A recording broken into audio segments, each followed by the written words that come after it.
नमस्कार।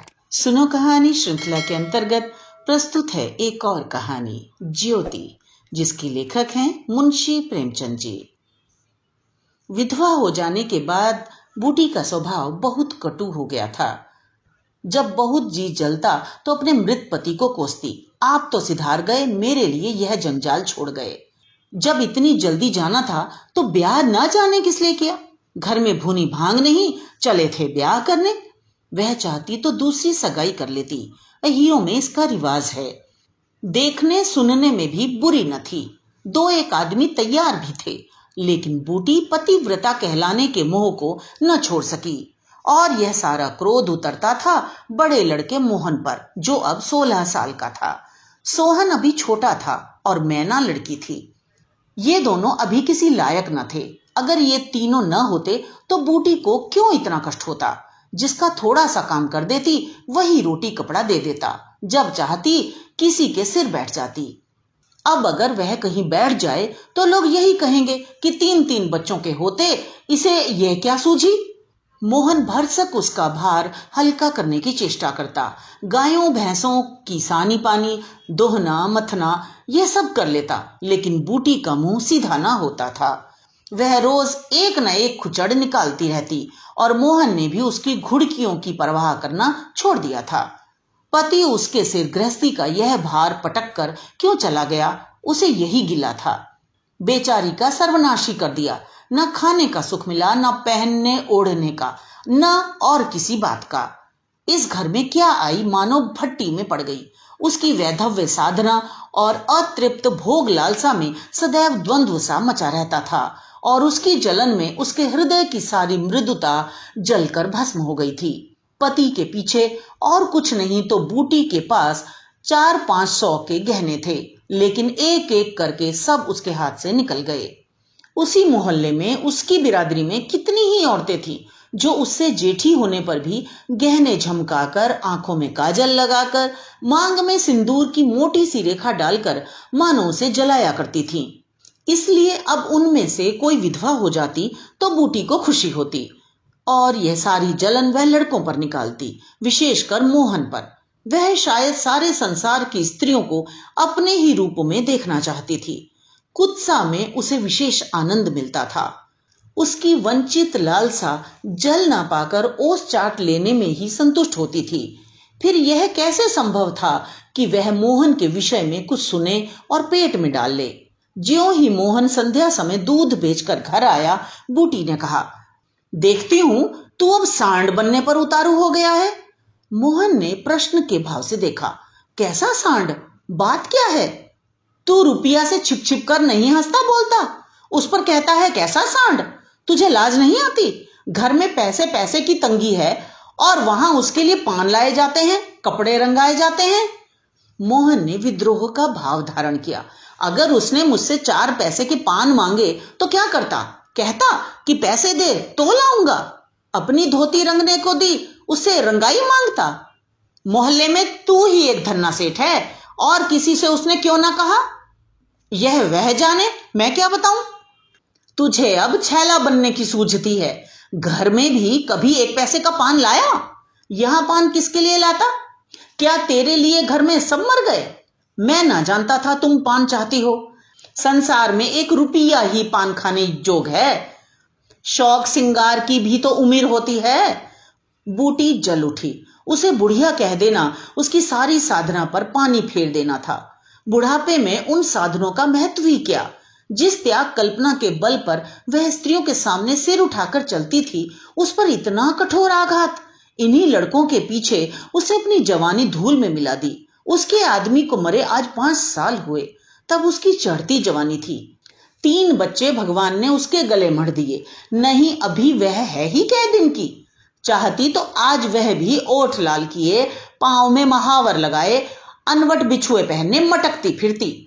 यह सब कुछ उसने इन लड़कों के कारण त्याग दिया, और आज मोहन उसे बुढ़िया कहता है। रुपया उसके सामने खड़ी कर दी जाए तो चुहिया सी लगे। फिर भी वह जवान है और बूटी बुढ़िया है। बोली, हाँ और क्या, मेरे तो अब फटे चीथड़े पहनने के दिन हैं। जब तेरा बाप मरा तो मैं रुपया से 2 ही 4 साल बड़ी थी। उस वक्त कोई घर कर लेती तो तुम लोगों का कहीं पता ना लगता, गली गली भीख मांगते फिरते।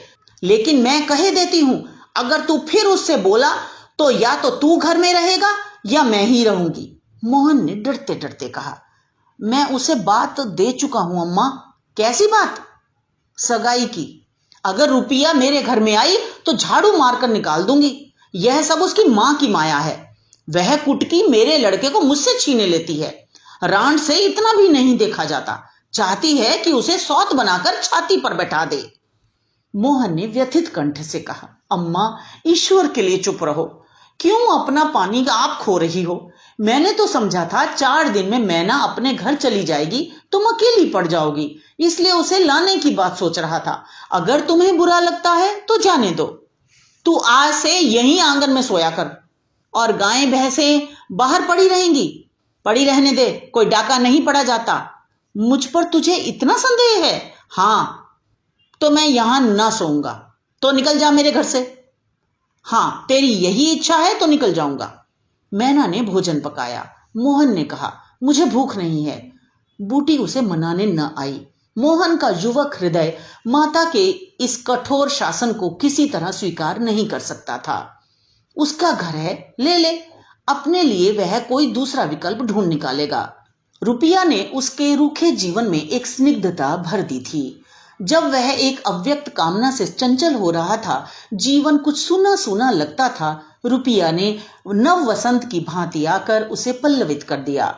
मोहन को जीवन में एक मीठा स्वाद मिलने लगा। कोई काम करना होता पर ध्यान रुपया की ओर लगा रहता।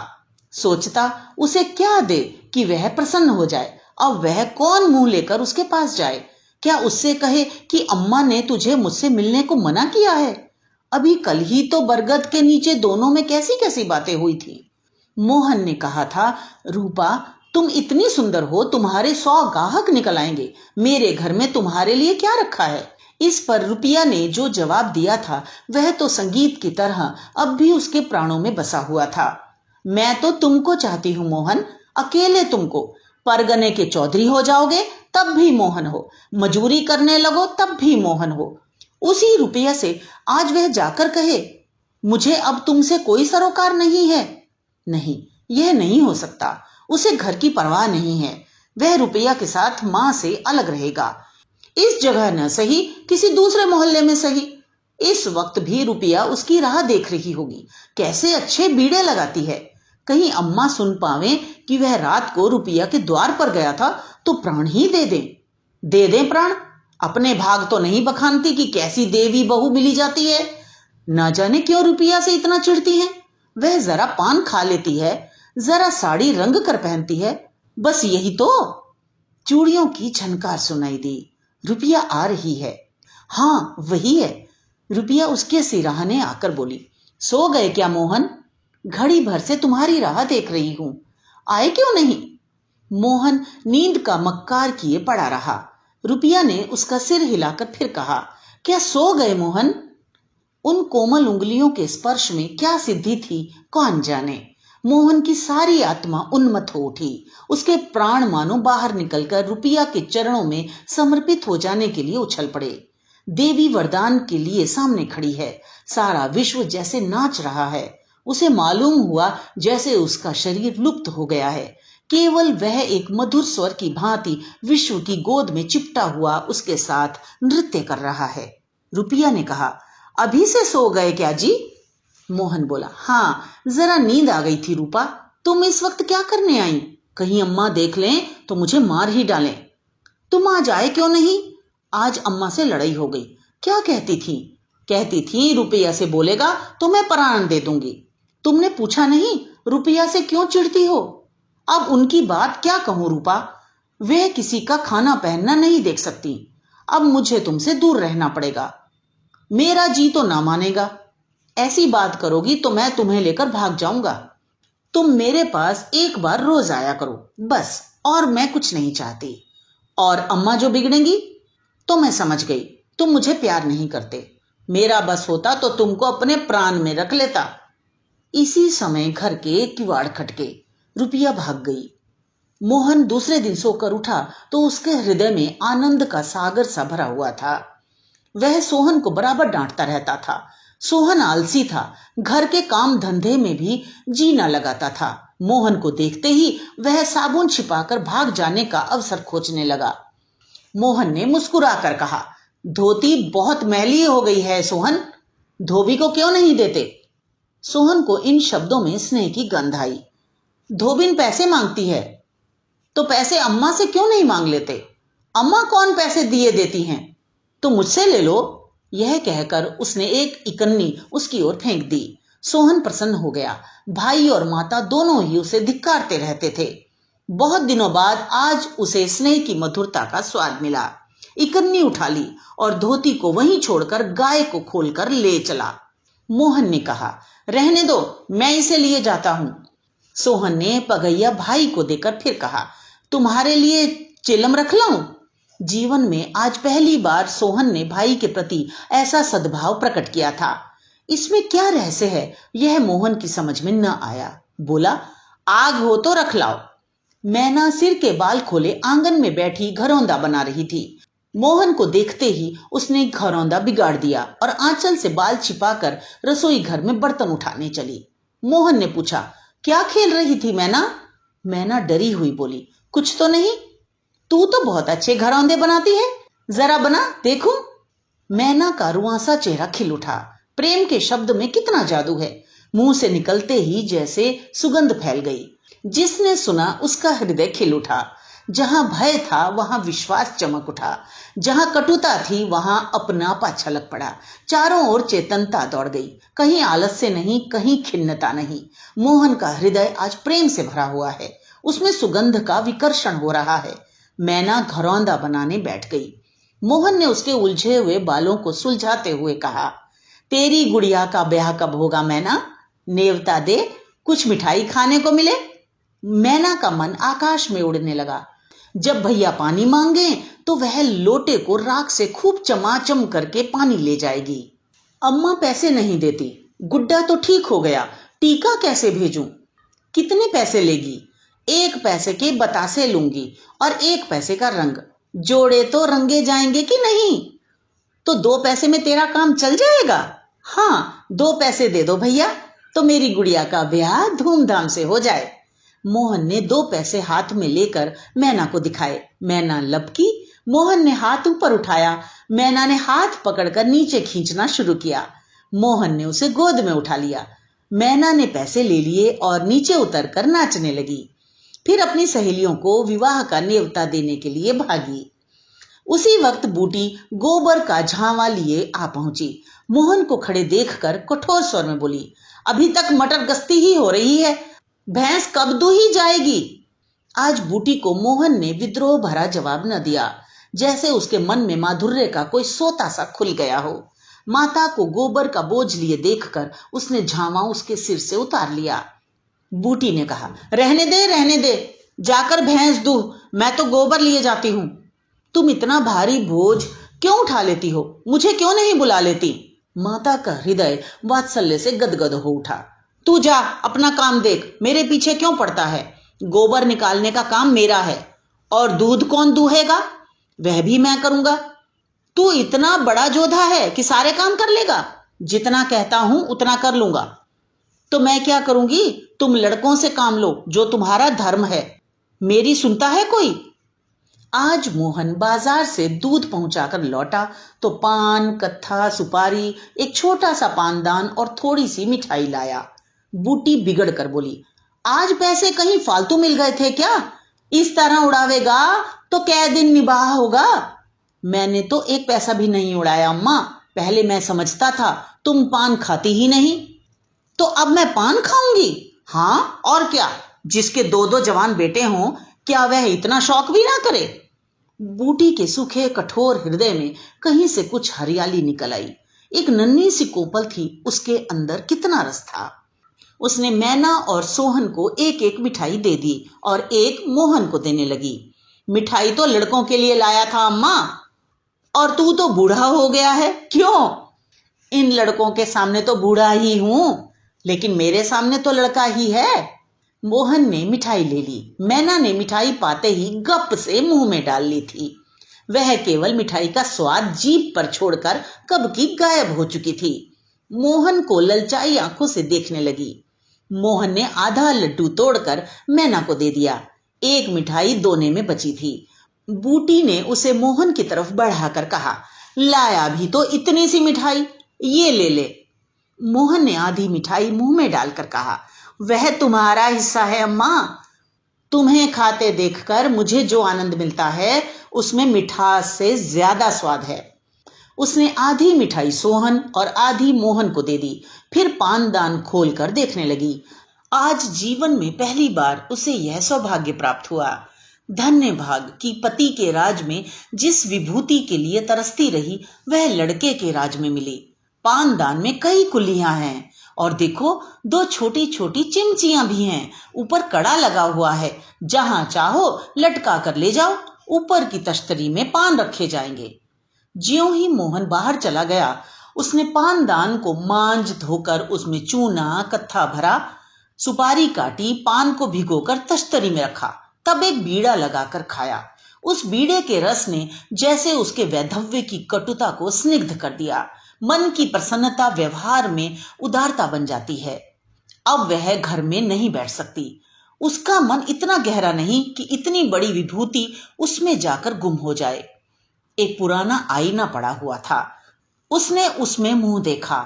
ओठों पर लाली है। मुंह लाल करने के लिए उसने थोड़े ही पान खाया है। धनिया ने आकर कहा, काकी तनिक रस्सी दे दो, मेरी रस्सी टूट गई है। कल बूटी ने साफ कह दिया होता, मेरी रस्सी गांव भर के लिए नहीं है, रस्सी टूट गई है तो बनवा लो। आज उसने धनिया को रस्सी निकालकर प्रसन्न मुख से दे दी और सद्भाव से पूछा, लड़के के दस्त बंद हुए कि नहीं धनिया? धनिया ने उदास मन से कहा, नहीं काकी, आज तो दिन भर दस्त आए, जाने दांत उग रहे हैं। पानी भर ले तो चल जरा देखूं, दांत ही हैं कि कुछ और फसाद है, किसी की नजर वजर तो नहीं लगी? अब क्या जाने काकी, कौन जाने किसी की आंख फूटी हो। चंचल लड़कों को नजर का बड़ा डर रहता है। जिसने चुमकार कर बुलाया झट उसकी गोद में चला जाता है। ऐसा हंसता है कि तुमसे क्या कहूं। कभी कभी मां की नजर भी लग जाया करती है। ए नौज काकी, भला कोई अपने लड़के को नजर लगाएगा? यही तो तू समझती नहीं, नजर आप ही लग जाती है। धनिया पानी लेकर आई तो बूटी उसके साथ बच्चे को देखने चली। तू अकेली है, आजकल घर के काम धंधे में बड़ा अंडस होता होगा। नहीं काकी, रुपया आ जाती है, घर का कुछ काम कर देती है, नहीं तो अकेले तो मेरी मरण हो जाती। बूटी को आश्चर्य हुआ। रुपया को उसने केवल तितली समझ रखा था। रुपया? हाँ काकी, बेचारी बड़ी सीधी है, झाड़ू लगा देती है, चौका बर्तन कर देती है, लड़के को संभालती है। गाड़े समय कौन किसकी बात पूछता है काकी? उसे तो अपने मिस्सी काजल से छुट्टी ना मिलती होगी। वह तो अपनी अपनी रुचि है काकी। मुझे तो इस मिस्सी काजल वाली ने जितना सहारा दिया उतना किसी भक्तिन ने ना दिया। बेचारी रात भर जागती रही। मैंने कुछ दे तो नहीं दिया। हाँ, जब तक जीऊंगी उसका जस गाऊंगी। तू उसके गुण अभी नहीं जानती धनिया। पान के लिए पैसे कहां से आते हैं, किनारदार साड़ियां कहां से आती हैं। मैं इन बातों में नहीं पड़ती काकी। फिर शौक सिंगार करने को किसका जी नहीं चाहता। खाने पहनने की यही तो उम्र है। धनिया ने बच्चे को खटोले पर सुला दिया। बूटी ने बच्चे के सिर पर हाथ रखा, पेट में धीरे धीरे उंगली गड़ाकर देखा, नाभि पर हींग का लेप करने को कहा। रुपया बेनिया लाकर उसे झलने लगी। बूटी ने कहा, ला बेनिया मुझे दे दे, मैं डुला दूंगी तो क्या छोटी हो जाऊंगी? तू दिन भर यहाँ काम धंधा करती है, थक गई होगी। तुम इतनी भली मानिस हो और यहाँ लोग कहते थे वह बिना गाली के बात नहीं करती। मारे डर के तुम्हारे पास न आई। बूटी मुस्कुराई। लोग झूठ तो नहीं कहते। मैं आंखों की देखी मानूं कि कानों की सुनी? आज भी रुपया आंखों में काजल लगाए, पान खाए, रंगीन साड़ी पहने हुए थी। किंतु आज बूटी को मालूम हुआ इस फूल में केवल रंग नहीं है, सुगंध भी है। उसके मन में रुपया से जो घृणा थी वह किसी दैवी मंत्र से धुल सी गई। कितनी सुशील लड़की है, कितनी लजाधुर। बोली इतनी मीठी है। आजकल की लड़कियां अपने बच्चों की तो परवाह नहीं करती, दूसरों के लिए कौन मरता है। सारी रात धनिया के लड़के को लिए जागती रही। मोहन ने कल की बात इससे कह तो दी होगी। दूसरी लड़की होती तो मेरी ओर से मुंह फेर लेती, मुझे जलाती, मुझसे ऐंठती। इसे तो जैसे कुछ मालूम ही ना हो सकता है कि मोहन ने इसे कुछ कहा ही ना हो। हाँ, यही बात है। आज रुपया बूटी को बड़ी सुंदर लगी। ठीक तो है, अभी शौक सिंगार न करेगी तो कब करेगी। शौक सिंगार इसलिए बुरा लगता है कि ऐसे आदमी अपने भोग विलास में मस्त रहते हैं। किसी के घर में आग लग जाए उनसे मतलब नहीं। उनका काम तो खाली दूसरों को रिझाना है।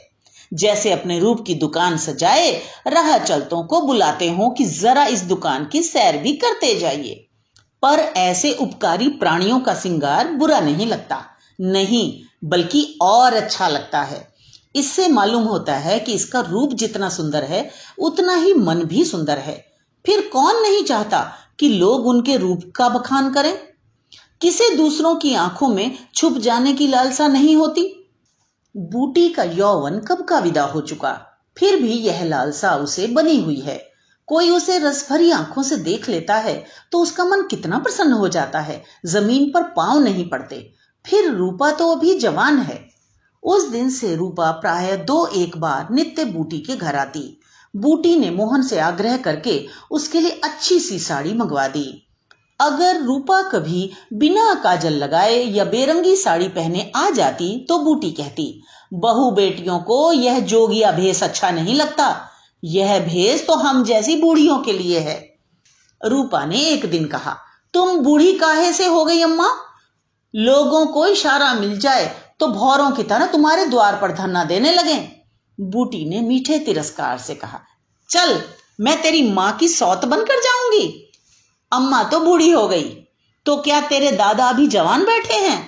हाँ ऐसा, बड़ी अच्छी मिट्टी है उनकी।